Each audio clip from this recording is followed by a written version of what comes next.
Alors bonjour à tous, aujourd'hui au coin de ma rue j'ai croisé Guillaume Autier. Guillaume c'est le directeur général de Meilleur Taux. Aujourd'hui on va discuter crédit immobilier, un sujet très peu sexy mais qui a beaucoup d'impact sur le quotidien des gens. On va discuter taux d'intérêt, taux d'usure, etc. Des termes un peu techniques mais ça va permettre de défricher ces sujets-là et de savoir dans quoi on s'engage. Au coin de ma rue, j'ai croisé Romain Rivaton, Guillaume Autier, Frédéric Lutzmann, Corinne Joly, Christophe Robert, Isabelle Rellefebvre, Olivier Descamps. Comme une abondance. C'est quoi des punchlines, j'imagine? Je sais ce que c'est qu'une punchline. En 2021, 2500 logements ont changé de performance énergétique, alors que l'objectif était de 80 000. Les calculs sont pas bons, Kevin. On peut décider de ripolliner tout seul la façade. Mais enfin, c'est une copropriété. Au coin de ma rue. Bonjour Guillaume. Salut Raphaël. Merci d'avoir accepté l'invitation. Merci à toi. Avec plaisir. Est-ce que Guillaume, tu peux te présenter, nous raconter un peu ton parcours?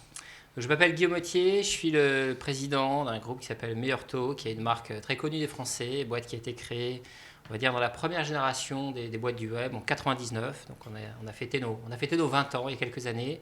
Moi, à titre personnel, je dirige l'entreprise depuis 2 ans et demi. Et je l'ai rejointe il y a 5 ans, d'abord pour m'occuper des partenariats bancaires, et puis j'ai fait différents rôles avant de succéder à quelqu'un qui s'appelle Hervé Hatt, qui a été le dirigeant de l'entreprise pendant, on va dire, la décennie 2010, et donc je lui ai succédé en 2020. Et avant de rejoindre Meilleur Taux, en fait, j'ai eu 2 parties dans ma carrière. D'abord, j'ai été fonctionnaire, donc j'ai travaillé à Bercy, et puis dans différents ministères, puis aussi comme conseiller de différents ministres, dans des cabinets ministériels, comme on dit. Et puis donc j'ai fait ça 6 ans, et puis j'ai fait 6 ans dans une grande banque qui est BNP Paribas, à Paris et à Londres. Voilà. Et puis ensuite, je suis passé, on va dire, d'une grande boîte à une plus petite boîte. Et voilà, il y en a encore évidemment beaucoup de projets avec Meilleur Taux. Trop bien. Donc on va revenir un peu sur ce que fait Meilleur Taux et on va parler beaucoup de crédit immobilier aujourd'hui. Crédit immobilier, c'est un grand paradoxe pour moi. J'ai acheté un appartement, je me suis endetté sur 25 ans et pour autant, je ne comprends pas du tout comment ça fonctionne, comment est-ce qu'est fixé mon taux d'intérêt, qu'est-ce que le taux d'usure dont on parle aujourd'hui beaucoup dans les médias, pourquoi est-ce que mon dossier est accepté ou rejeté. Et alors, on est très preneur de tes lumières sur le sujet. Déjà, pourquoi, quand j'ai voulu acheter un appartement, le courtier m'a conseillé d'aller voir d'abord ma banque plutôt que de passer par lui en direct, passer par le courtier. Quelle est ta recommandation pour quelqu'un qui va acheter un appartement pour la meilleure façon pour obtenir un crédit immobilier? Alors déjà, la bonne façon de s'y prendre, je vais revenir dans un instant sur est-ce qu'il faut aller voir sa banque ou pas. Avoir cette idée de dire, même si je vais voir ma banque, je dois comparer, c'est un moment très important de la vie financière, à la fois le projet lui-même et puis les sommes en jeu sont très importantes, on en prend, comme tu l'as dit, pour 20 ans, pour 25 ans. Donc se dire qu'on va comparer, qu'on va se faire assister est un bon réflexe par définition. C'est un moment où ça vaut vraiment le coup de le faire. Alors ensuite, aller voir sa banque, c'est un réflexe naturel. Nous, si un client arrive et qu'il n'a pas vu sa banque, ça fait partie des banques qu'on peut interroger. Donc, ce qu'on va plutôt lui dire, c'est dire, écoutez, si vous avez vu votre banque, c'est très bien. Si vous ne l'avez pas vu, c'est très bien aussi. Et on peut aller la voir à votre place. Une grande partie des clients, je dirais à peu près 50% des clients qui arrivent chez nous, en général, nous disent, moi, j'ai déjà vu ma banque. J'ai même déjà des informations de ma banque. Alors, en général, pas une offre de prêt. Une offre de prêt, elle arrive comme très, très tard. Mais j'ai une indication si la banque va pouvoir faire ou pas mon projet, puis à quelles conditions. Et en fait, ce que je viens chercher chez Meilleur Taux, c'est la comparaison entre cette proposition ou on va dire cette offre commerciale que j'ai de la banque et puis le reste du marché. Et nous, ça nous va très bien de jouer ce rôle et d'arriver un petit peu en second rideau, parce que d'abord, quand le client en a parlé à sa banque, ça veut dire qu'il est sérieux dans son projet. Et souvent, comme nous drainons un énorme trafic, un énorme volume, avoir déjà une indication extrêmement claire que le client il a un projet et ce projet est sérieux, c'est une information qui a beaucoup de valeur pour nous. Et donc quand le client en a déjà parlé à sa banque, finalement on pourrait dire c'est un peu dommage, ça nous fait finalement le client a déjà un peu fait notre travail à notre place. Mais souvent on se dit ouais, en même temps ça veut dire que le client il est sérieux dans son projet et donc nous on voit les choses plutôt positivement. Après en fonction on va dire du degré d'avancement des discussions avec la banque, nous en général ce qu'on va dire au client c'est bon, vous avez eu une discussion avec votre banque, on va reprendre la main et de toute façon ce que vous avez reçu de votre banque, personne ne pourra vous le prendre. Si la banque a émis une proposition commerciale, si vous avez une discussion avec vos conseillers et surtout si vous êtes content de votre banque et que vous avez une bonne relation avec elle, ça c'est un actif, ça va nous aider. Et notre rôle, ça va être un peu d'élargir le sujet et d'aller interroger d'autres banques Et à la fin, si la conclusion à laquelle vous arrivez, c'est que les premières discussions que vous avez avec votre banque, finalement, vous donnent pas envie de changer, et c'est très bien, on aura joué notre rôle dans la mission de Meilleur Taux. L'information, et l'information gratuite, fait vraiment partie de notre rôle. Nous, on considère que la vision de la marque, le rayonnement de la marque, il va au-delà de simplement les clients qu'on accompagne jusqu'au bout de leur projet. Simplement des clients qui viennent chez nous, qui viennent juste chercher de l'information, peut-être que, entre guillemets, on ne va pas gagner notre vie avec eux, mais ils seront contents du service qu'on aura rendu, ils vont parler de nous à leurs amis, à leurs copains, et ça fait rayonner la marque. Et à la fin, ça nous va très bien. Juste donner de l'information aux gens, c'est vraiment une partie très importante de notre rôle. Ok. Si demain je veux acheter un appartement, une maison, comment est-ce que je m'assure ou comment est-ce que je maximise mes chances d'obtenir un crédit immobilier? Alors, on peut dire que c'est plus difficile qu'avant. Ça, c'est clair. On aurait fait cette émission il y a 1 an et demi. Alors, il y avait déjà des critères, même surtout il y a 2 ans. Ça aurait été plus simple parce que typiquement, il y a maintenant 2 règles importantes qui mordent, qui existaient mais qui étaient un tout petit peu plus souples. Et maintenant, ces règles, elles sont rigides. Alors, la première, c'est celle dont tu as parlé récemment, le taux d'usure. Qu'est-ce que c'est le taux d'usure? C'est très simple, c'est le taux maximum. Il y a en France une loi, c'est une loi, donc c'est difficile de la changer, qui dit que quand on fait un crédit immobilier, il y a aussi l'équivalent d'ailleurs quand on fait un crédit conso, la banque ou tout établissement n'a pas le droit de prêter au-delà d'un certain taux.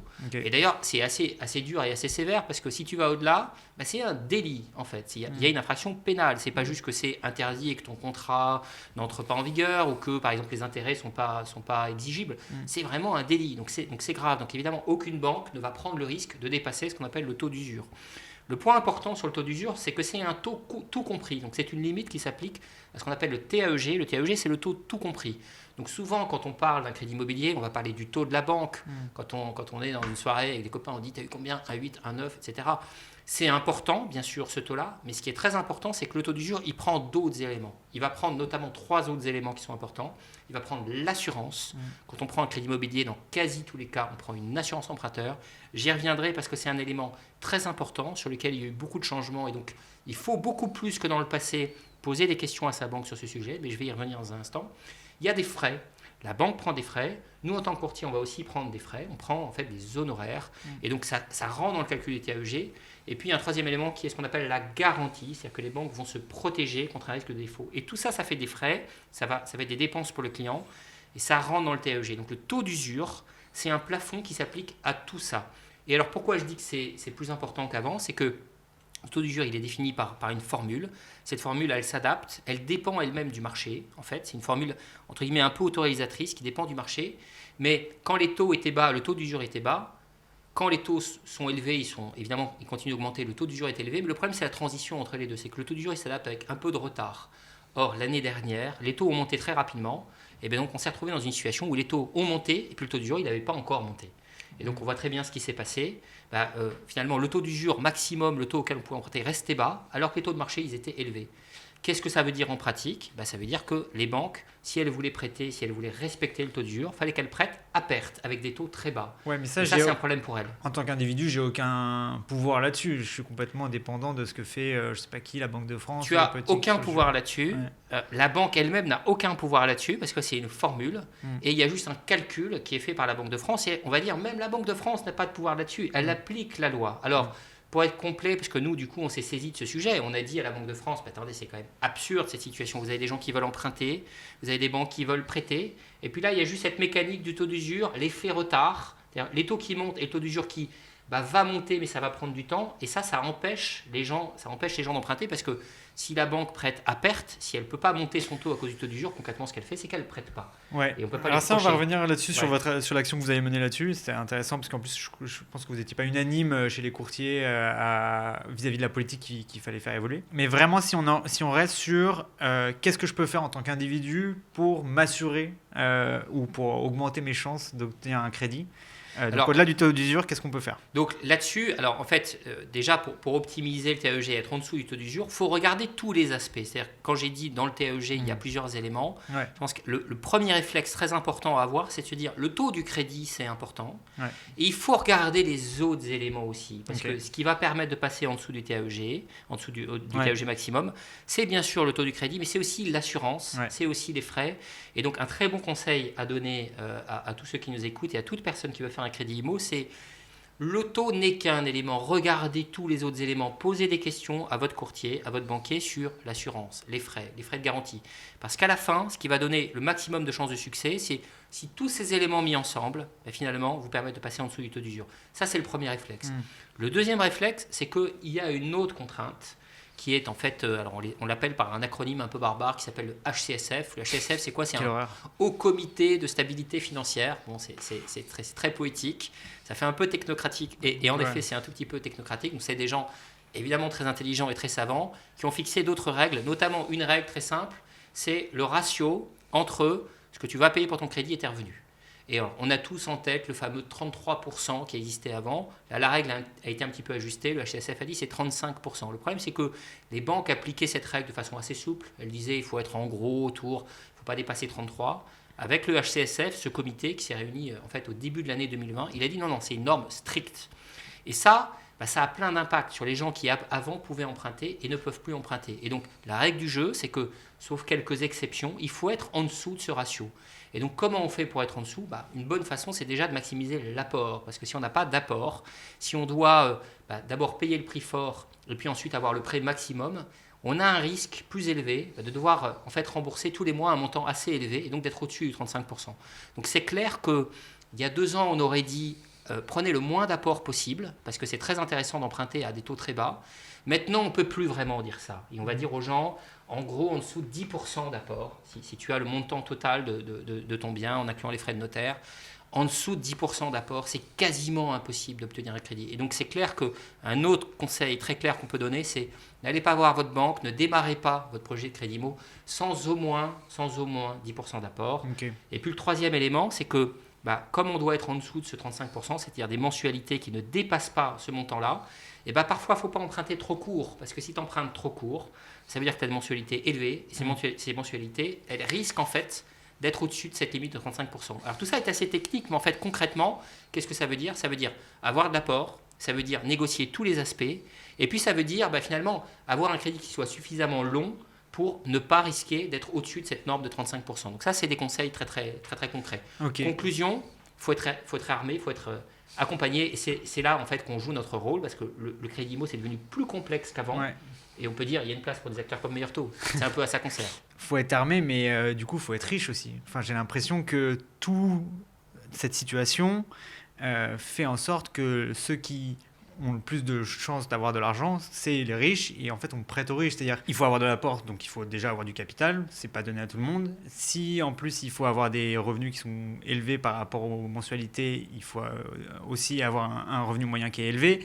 Grosso modo, les conditions deviennent de telle sorte que c'est probablement que des classes sociales assez aisées qui vont pouvoir emprunter. Par ailleurs, les banques se protègent beaucoup avec une assurance, avec des garanties, etc. Donc on a l'impression qu'on prête beaucoup aux riches sans aucun risque, et que du coup le système est un peu bloqué là-dessus, quoi. Il y a du vrai dans ce que tu dis.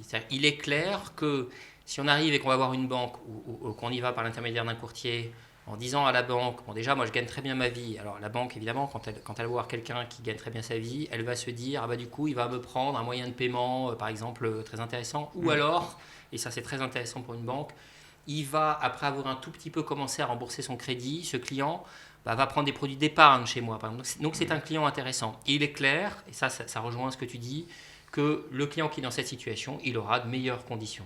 Alors, on pourrait dire c'est un peu justifié par le risque que prend la banque. Un client plus riche, il a finalement moins de risque qu'un client qui est un petit peu plus serré. En pratique, c'est vrai que ce n'est pas tellement expliqué par le risque. C'est surtout expliqué par le fait que quand la banque fait crédit à quelqu'un qui gagne très bien sa vie, elle va anticiper en fait des revenus futurs, elle va anticiper le fait que ce client va domicilier ses revenus, va prendre des moyens de paiement, va prendre des produits d'épargne, et donc elle va lui faire en fait un meilleur taux. Et ça c'est factuel, ça c'est réel. Alors il y a quand même quelques éléments qui viennent corriger ça. Un élément, et je reviens à ce que je disais il y a un instant, qui vient un peu corriger ça, notamment sur les publics jeunes, les gens qui démarrent dans la vie active. L'assurance emprunteur, c'est un très bon sujet, parce que la loi a changé sur l'assurance emprunteur. Donc l'assurance emprunteur, petit focus, petit arrêt sur image, c'est quoi? C'est un produit d'assurance, donc comme son nom l'indique, qui va couvrir en fait la banque. Comme tu as dit, ça protège la banque, mais contre quoi? Contre le décès, l'invalidité ou l'incapacité de travail de l'emprunteur. Donc on va dire, l'emprunteur, il est lui-même couvert, parce que s'il y a un décès, c'est des choses qui arrivent malheureusement, hein, ou s'il ne peut plus travailler, et ben en fait, il y a un assureur qui va rembourser son crédit à sa place. Donc ça protège l'emprunteur et ça protège la banque. Ce produit d'assurance emprunteur, il équipe la quasi-totalité des crédits IMO. Donc ça fait partie vraiment des sujets, quand je le disais, il faut toujours regarder l'assurance emprunteur. C'est parce que tout le monde, quasiment tout le monde, il y a de très très rares exceptions, doit prendre un contrat d'assurance emprunteur. Et quand je disais, quelle est la bonne nouvelle ?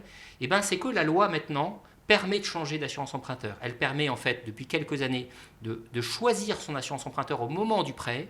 Et depuis quelques mois, elle permet de changer aussi en cours de prêt. Et ça, c'est plutôt une bonne nouvelle pour les gens jeunes parce que le risque de décès, le risque d'invalidité, il est plutôt plus faible pour les gens jeunes. Et ça veut dire que, certes, quand on démarre dans la vie, peut-être qu'on gagne moins bien sa vie, peut-être que sur le taux, entre guillemets, du crédit, on a de moins bonnes conditions pour les raisons que j'indiquais. Mais par contre, sur l'assurance emprunteur, c'est le contraire. On a plutôt de meilleures conditions. Et donc, ça renforce ce que je disais il y a un instant, c'est que quand on se prépare à faire un crédit IMO, il faut vraiment regarder et négocier tous les aspects, parce que si on n'est que sur le taux, si je démarre dans la vie et que, par exemple, j'ai un CDD ou que j'ai un CDI et que je ne suis pas depuis très longtemps, peut-être que je n'ai pas un taux super, mais par contre, la bonne nouvelle, c'est que je peux bien négocier mon assurance emprunteur et donc je vais me rattraper là-dessus. Et donc, c'est vachement important d'avoir la vision grand angle et de regarder tous les aspects du crédit et pas seulement le taux. Et le coût de l'assurance emprunteur par rapport au coût global du crédit, ça représente combien à peu près en pourcentage ? Alors, c'est variable parce que ça dépend de l'âge, ça dépend des choses. Mais ce qui est clair, c'est que dans la capacité qu'on a à négocier l'assurance emprunteur, l'impact qu'on peut avoir, et pour être très, très concret, l'argent qu'on peut gagner, l'argent qu'on peut économiser, il est encore plus important que sur le taux. Ok, c'est ça qui est intéressant. C'est clair que typiquement, si j'emprunte pour donner des chiffres, 200 000 euros pour acheter un studio ou un petit appartement, par exemple à Paris, aujourd'hui, avec la contrainte du taux d'usure dont on a parlé, les taux ils vont être flexibles, mais honnêtement très très peu. Et je vais probablement, en négociant l'assurance emprunteur, pouvoir gagner 2 fois plus que ce que je vais gagner sur le taux. Donc c'est très très important d'abord de bien avoir ce sujet en tête. Okay. Et deuxièmement, d'être entre guillemets armé, d'être bien informé pour bien en discuter, soit avec ma banque, soit avec un courtier. Parce que typiquement, entre l'assurance emprunteur, si je la négocie mal ou si je la négocie bien, sur un crédit à 20 ans, il peut y avoir un écart de 15 000, 20 000 euros. C'est des montants très importants. Voilà. Donc il y a un potentiel vraiment significatif. Alors ça fait des grosses sommes parce qu'on fait la somme sur une durée assez longue, mais ça correspond vraiment à de l'argent qu'on peut économiser, qu'on économise tous les mois. Ok, très clair. Un petit point quand même, c'est que, et je vais me faire l'avocat du diable, les banques, elles ne sont pas vraiment à plaindre. Enfin, je crois que BNP a annoncé ces chiffres, ils ont fait des profits records. Alors je sais qu'ils ont plus de produits que juste le crédit IMO, etc. Mais comme tu le disais très bien, le crédit IMO, ça peut être un produit d'appel pour vendre d'autres choses par la suite, et la rentabilité globale, malgré le fait que le taux soit pas suffisamment élevé, peut être intéressante pour les banques. Et du coup, le sentiment que ça a, je pense, pour le consommateur final, c'est que les banques là-dedans ont poussé pour gagner encore plus d'argent. Et quelle réponse on peut apporter à ça ? Alors c'est un vrai sujet, c'est vrai que quand on regarde, alors pour la première fois de son histoire, BNP Paribas a annoncé plus de 10 milliards de profits sur une année. Alors d'abord, je pense que la première chose, c'est qu'il faut quand même se réjouir qu'on ait des banques qui soient solides et rentables en France. C'est plutôt une bonne nouvelle. Quand les banques ne vont pas bien, quand elles déposent le bilan à l'extrême, en général, c'est une mauvaise nouvelle pour tout le monde. Il y a un truc donc c'est plutôt bien qu'une banque gagne bien sa vie. Après, en effet, je pense que le sujet, c'est de dire un organisme comme BNP Paribas, c'est une banque absolument énorme, globale. Et donc le crédit IMO en France pour BNP Paribas, alors c'est pas nul, mais c'est tout petit en fait. C'est une banque. Moi, il se trouve que quand j'étais à Londres, je travaillais pour BNP Paribas. Les activités de marché de BNP Paribas sont vraiment très présentes à Londres, sont très présentes aux États-Unis. Et donc c'est vrai qu'un marché comme le crédit IMO en France, ça représente une petite partie de ce qu'est un ensemble comme BNP Paribas. Mais la logique avec laquelle une banque comme celle-là est gérée, c'est de se dire, il faut que chaque business soit rentable. C'est-à-dire que quand la décision peut être prise d'appuyer sur l'accélérateur, d'appuyer sur le frein sur le crédit immobilier, le dirigeant de BNP Paribas, il ne va pas se dire « Ah, je peux me permettre de perdre de l'argent sur le crédit immo parce que de toute façon, je suis rentable ailleurs ». Et pourquoi il ne peut pas se permettre de raisonner comme ça ? Parce que s'il fait peser des charges sur une autre BU, finalement, l'autre BU, elle va dire « Mais attendez, moi, c'est pas normal. Moi, je travaille pour ma propre rentabilité, j'ai envie de me développer, j'ai besoin de moyens pour me développer. Or là, vous me demandez de subventionner un business qui n'est pas rentable. » Et donc, il raisonne d'abord en se disant que chaque BU, stand-alone, doit être rentable. L'autre chose, c'est que une banque qui fait du crédit, elle fait comme toi quand tu as emprunté, elle en prend pour 20 ans. Et donc elle se dit, si je fais un nouveau crédit aujourd'hui, par exemple à 1,50, parce que la loi dit que ça ne peut pas dépasser 2, et ce n'est pas juste en 2023 que je vais toucher 1,50, c'est pour les 20 ans qui viennent. Et donc, c'est vraiment une vision long terme. Et donc, c'est vrai qu'on peut comprendre qu'une banque qui finalement va emprunter dans les marchés à 2 et qui ne peut prêter qu'à 1,50, elle se dit, si je prête aujourd'hui à 1,50, si je fais une perte, ce n'est pas simplement l'année prochaine que je vais faire une perte. Je vais faire une perte pendant 20 ans. Et donc, il faut que je fasse très attention. Et d'ailleurs, le point qui est aussi assez important dans la compréhension de ce mécanisme, c'est qu'il y a un régulateur. Les banques, évidemment, sont dirigées par des patrons, il y a des patrons de BU, mais le régulateur est très présent. C'est des organismes très, très régulés. Et donc, le régulateur, typiquement, on a parlé du HCSF tout à l'heure, c'est aussi composé, le régulateur y est présent, le régulateur en l'occurrence c'est la Banque de France, il a plutôt dit aux banques, vous faites trop de crédit immobilier.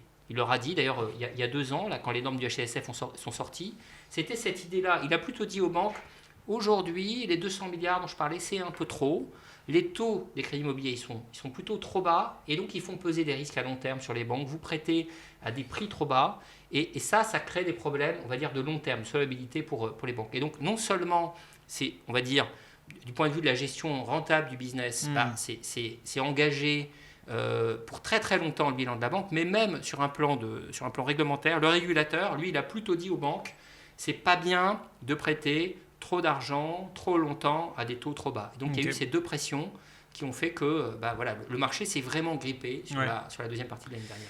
Et on imagine dans ce monde très feutré de la banque ou du courtage de crédit immobilier, on imagine mal des gens venir manifester. Alors je crois qu'il y a eu des gens qui sont allés avec des pancartes devant la Banque de France pour dire il faut remonter le taux d'usure, etc. Et alors, quelle place a joué Meilleur Taux? Quelle relation vous avez avec ces personnes-là? Comment ça a évolué? Comment on a trouvé une solution, quoi? Alors c'est vrai que le monde des courtiers est moins feutré que celui de la banque.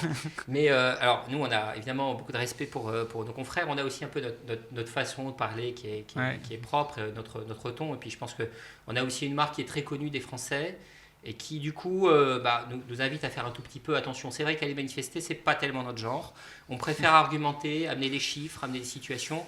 Et je pense à la fin, peu importe les moyens, ce qui compte, c'est qu'on a la même finalité et qu'on a le même un peu rôle d'alerte. C'est-à-dire que quand on dit que des clients, et on l'a dit depuis quand même assez longtemps, ne pouvaient pas emprunter à cause de cette mécanique du taux d'usure, finalement, nous, on l'a fait avec des chiffres, avec des études. D'autres l'ont fait en manifestant. Chacun est libre de sa prise de parole. Voilà. Donc, nous, on préfère argumenter. On l'a fait plutôt comme ça. Et si à la fin, ça fait, entre guillemets, avancer le schmilblick, ça nous va très bien. Alors, tu disais, est-ce que le problème a été solutionné? Alors, moi, je ne dirais pas qu'il est solutionné. Je pense qu'il y a une mesure qui a été prise, qui est un peu une mesure un peu rustine, un peu temporaire, qui est une mesure assez simple, qui consiste à dire le taux d'usure, au lieu de le calculer tous les trimestres, on va le calculer tous les mois. Et c'est temporaire, c'est pour 6 mois, c'est jusqu'à l'été. Et ça permet, on voit bien comme on a un effet retard. J'ai dit le problème, c'est le taux d'usure qui met du temps à s'adapter. Si on le calcule tous les mois, il va s'adapter plus rapidement. C'est aussi simple que ça. Donc ça, depuis janvier, maintenant on le calcule tous les mois. Donc il va monter un peu plus vite, il va s'adapter un petit peu plus vite. Après, c'est une mesure technique, c'est une mesure temporaire. On voit bien que ça ne change pas fondamentalement la logique. Et la logique, elle est de dire il y a un taux maximum qui est calculé de façon très restrictive et qui, de toute façon, dans un marché qui évolue, freine la capacité à s'adapter. Il va quand même empêcher les gens d'emprunter. Oui, mais il protège le consommateur aussi, non, face à des taux qui peuvent être trop élevés. Alors, il protège le consommateur, ça c'est clair, et nous on est favorable à ce qu'il y ait un taux d'usure. Et d'ailleurs, on pourrait même peut-être changer un peu le nom, parce que le mot usure, parce qu'il est d'abord un peu daté. Je pense que moi-même, je ne comprenais pas. La première fois que j'ai vu, c'est usure, qu'est-ce que ça veut dire? Voilà, usuraire, c'est des mots un peu vieillis. Ouais. Je pense qu'on pourrait dire taux plafond, taux maximum, ce serait quand même un peu plus clair, peu plus clair pour tout le monde. Et c'est clair qu'il protège. Nous, on a une vision raisonnable du sujet. On pense qu'il faut qu'il y ait un taux maximum. Mais la question, c'est à quel niveau on le met. Et je pense, de nouveau, c'est assez subtil. Cette question-là, elle est difficile. Et on peut avoir des avis différents. Et moi, je respecte les avis. Notre avis, c'est qu'aujourd'hui, il est trop bas. Et effectivement, il est trop bas, il protège, mais en même temps, il évince. C'est-à-dire qu'il empêche des gens d'emprunter. Et alors, le crédit immobilier et le taux d'usure, c'est 2 sujets qui sont très liés au pouvoir d'achat. Ouais. Vous avez récemment publié des propositions en ce sens, dont 6 propositions, je crois, et dont une qui est interdire le démarchage téléphonique. C'est quoi l'idée derrière cette proposition? Alors, j'ai bien aimé parce qu'on a fait le buzz sur cette proposition, parce que en fait, elle accueille tout le monde à froid. On dit, mais c'est absurde d'interdire le démarchage téléphonique. Et là, je réponds, mais toi, tu as déjà fait une bonne affaire grâce à un démarchage téléphonique? Ah non. Et tu connais quelqu'un? Est-ce que tu as une seule personne que tu connais qui t'ait dit, ah non, on vient de me démarcher, j'ai fait une super affaire? Ah bah non. En fait, c'est une plaie, le démarchage téléphonique, c'est vraiment l'enfer. Je veux dire, on a le téléphone qui sonne, on vous propose un truc, vous ne savez pas comment on a eu votre numéro, on vous vend un produit en général complexe, ou alors on veut vous faire les poches en disant t'as pas ton droit de formation, tu pourrais utiliser, etc. Je ne vois pas de cas dans lequel on a une discussion qui est bonne, qui est saine, qui est utile pour le consommateur dans le cadre d'un démarchage téléphonique. Et on a une petite session dans le podcast qui consiste à te poser des questions assez rapides et où tu dois choisir parmi une alternative. C'est noir ou blanc, c'est Ouais, ça, c'est ouais. noir ou blanc, Ok. exactement. Ouais. Vivre en ville ou à la campagne? En ville, En maison ou en copropriété? en copro. Pourquoi? Parce que d'abord en ville c'est un peu cohérent, c'est plus difficile de trouver une maison. Et puis j'aime bien avoir un balcon et regarder ce qui se passe dans la rue. Ok, Voilà. intéressant. Mais après ma femme n'est peut-être pas d'accord. Là, Ah. elle est en train de commencer à me parler de maison. Aïe, aïe, aïe. Ouais. Acheter ou louer sa résidence principale? Alors nous on sort une étude chaque année qui s'appelle acheter ou louer. Et la bonne réponse c'est que à Paris, il faut plutôt louer. En fait, Ok, intéressant. il faut plutôt louer. Quand on est dans nos âges, c'est-à-dire qu'on ne va pas rester 20 ans dans le bien, clairement, c'est plus rentable de louer. Donc moi, j'ai été propriétaire et je suis plus propriétaire. Maintenant, je suis locataire. Donc j'ai appliqué les conclusions de l'étude acheter ou louer de meilleur taux. Intéressant. Investir dans le neuf ou dans l'ancien? L'ancien. Pourquoi pas le neuf? J'aime bien l'ancien. Ok. Voilà. Plus ou moins de contraintes sur la rénovation énergétique? Alors, je dirais... C'est plus ou moins la question. Je dirais qu'on est bien comme on est. Je pense que là, on voit qu'il y a pas mal de contraintes qui ont été mises. Le marché, il y a pas mal d'alertes pour dire, OK, il va avoir du mal à les digérer, toutes ces contraintes. Est-ce qu'à la fin, on met... Enfin, moi, je suis évidemment pour la rénovation énergétique, évidemment, la responsabilité carbone et tout ça, ça me va très très bien. Il faut que ce soit pas au détriment des gens qui ont besoin de se loger. Donc, je pense, pour l'instant, moi, je dirais, faisons un peu le statu quo et faisons en sorte que déjà le secteur applique bien ce qui a été décidé. Donc moi, j'en rajouterai pas. C'est pas moins, mais on reste comme on est pour Ok. l'instant. Très clair. Taxer plus ou moins les propriétaires, pardon. Moins. On est Moins de façon générale. Bon, moi, je me cache pas. J'ai travaillé plutôt pour des ministres de droite. Il y a de façon générale trop d'impôts en France. Je ne vois pas très bien quel impôt mérite d'être augmenté en France. Je vois Ok. plutôt des impôts qui méritent d'être baissés. Et pour arrêter propriétaire, je pense que l'un des arguments qui est en faveur d'être locataire à Paris, c'est que justement, quand on est propriétaire, on paye quand même vraiment plein d'impôts, quoi. Entre la taxe foncière, entre évidemment les droits de mutation, entre l'IFI, il y a probablement trop d'impôts sur la propriété, à mon avis. C'est intéressant parce qu'il y a 2 heures, à ta place, on interviewait Robin Rivaton, Oui. qu'on ne peut pas qualifier de socialiste, Non. et qui disait qu'il faut plus de taxes parce que on a une situation aujourd'hui où les propriétés sont détenues entre les mains de trop peu de personnes et qu'il faut permettre à plus de gens de devenir propriétaires. Et un moyen de faire ça, c'est notamment de taxer plus les propriétaires pour qu'ils remettent sur le marché leurs biens. Oui, mais s'ils les remettent et que les gens qui rachètent sont aussi taxés, je ne crois pas qu'on y gagne. Globalement, je pense que dans un marché, quand la détention d'un bien est taxée, ça ne facilite pas la circulation de ce bien. C'est-à-dire, à la fin, si tout le monde est taxé, les gens ils gardent, ça ne circule pas. Donc j'ai beaucoup de respect pour Robin Rivaton et il se trouve que j'ai rencontré 2-3 fois et il avait notamment, il y a quelques années, sorti un essai qui était ultra énergisant. C'est vraiment quelqu'un que j'aime beaucoup, j'apprécie beaucoup. En l'occurrence, je ne suis pas d'accord avec lui. Ok, ça marche. Moi, je vous invite à écouter l'autre épisode avec Robin Rivaton. Et dernière question, taxer plus ou moins les successions? Alors, je vais me contredire parce que je pense que globalement, il faut tout taxer un peu moins, sauf peut-être les successions. Moi, je suis assez d'accord avec l'idée qu'il faudrait taxer moins le travail et peut-être un peu plus les successions. J'aime bien l'idée, et là aussi, peut-être qu'il y a des gens qui défendent le contraire avec de bons arguments et je les respecte. Moi, il se trouve que quand j'ai travaillé en cabinet ministériel, c'était Nicolas Sarkozy qui était président et lui, clairement, il avait porté l'idée qu'il fallait taxer moins les successions. Moi, j'aime bien l'idée qu'on mette un peu les compteurs à zéro à chaque génération. J'aime bien cette idée-là. Voilà. Ok, intéressant. On a un petit moment aussi où on donne une citation et tu dois deviner qui l'a dite. Oula, je suis très très mauvais T'es à prêt? des choses. Ah ouais? On va voir ce que ça donne. Rien n'est acquis, mais je donne tout pour ma ville. Édouard Philippe. Presque, c'est Jul, le rappeur. D'accord. Marseillais. Mais on est proche de la Il paraît vérité. qu'Édouard Ouais. Philippe va se lancer dans le rap. C'est Ah ouais? ce qu'il a annoncé. Non, Depuis qu'il a changé d'allure. Ok, on arrive à la fin de l'émission. Si on devait inviter une personne pour parler du logement et de l'immobilier de manière générale, tu penses que ce serait qui la personne la plus compétente? Chez nous, la personne la plus compétente, c'est Maëlle Bernier. C'est la porte-parole du Meilleur Taux sur tous les sujets IMO. Elle Ah ouais, est mais tu prêches pour ta incontournable. paroisse là. Mais c'est vrai que je reconnais que je suis pas objectif quand je parle d'elle. Après, je dirais qu'il y a beaucoup de gens qui sont assez inspirants parce que ce que j'observe, c'est que on travaille avec des partenaires bancaires, mais il y a aussi des acteurs non bancaires qui essayent de réinventer l'accès à la propriété. Par exemple, un partenaire qu'on a lancé, c'est une boîte qui s'appelle Homeloop. Alors, il se trouve qu'elle a été rachetée, mais typiquement, voilà, une boîte comme Virgile, des boîtes comme ça, qui vont en fait essayer de travailler des alternatives au financement bancaire traditionnel. Ouais. Par exemple, ce que fait Homeloop, c'est racheter le bien dont la personne est propriétaire aujourd'hui plutôt que de faire un crédit relais. Ou alors, il y a du financement d'apport. Voilà, des boîtes comme ça. Il y a une boîte qu'on connaît à Nantes avec laquelle on est en train de discuter qui s'appelle Sésame. Voilà, tous les fondateurs de ces boîtes-là sont des gens qui nous inspirent et avec lesquels on travaille. Donc typiquement, c'est des très bons invités pour ton podcast. Mais j'imagine que tu les as déjà en tête. Et si Voilà. tu devais être ministre du logement demain, ce serait quoi ta première mesure? Alors déjà, je refuserai le poste, c'est clair. J'ai vraiment pas envie. Donc, alors, si je devais être ministre du logement...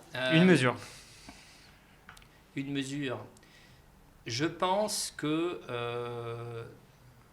alors, tous les sujets logement sont des sujets complexes. Et donc, je pense que je me garderai de dire une mesure évidente. Je pense que, mais typiquement, il y a un sujet sur lequel je sens que le curseur est peut-être un peu excessif, c'est la proportion de logements sociaux dans les villes. Je crois qu'il y a un sujet où on voit qu'il y a probablement des distorsions trop importantes, typiquement dans les villes très concentrées, parce qu'on met une pression très forte par la proportion de logements sociaux. C'est très bien les logements sociaux, mais un petit peu comme le taux d'usure tout à l'heure. La question, c'est le curseur, où on le met bien. Et il me semble, mais je suis très modeste sur ces sujets, parce que vraiment, ministre du Logement, c'est un rôle vachement difficile, et je ne suis pas sûr de pouvoir dire que je ferais mieux que l'actuel titulaire du job. Mais typiquement, probablement, c'est un sujet que je regarderai en priorité, parce que je sens que peut-être là, le curseur, il est mal réglé. Voilà. Ça roule. Merci beaucoup Guillaume pour ce contenu très riche. Je retiens, donc si j'habite à Paris, je n'achète pas ma résidence principale, mais je loue. Merci à tous pour votre écoute et à bientôt pour un prochain épisode.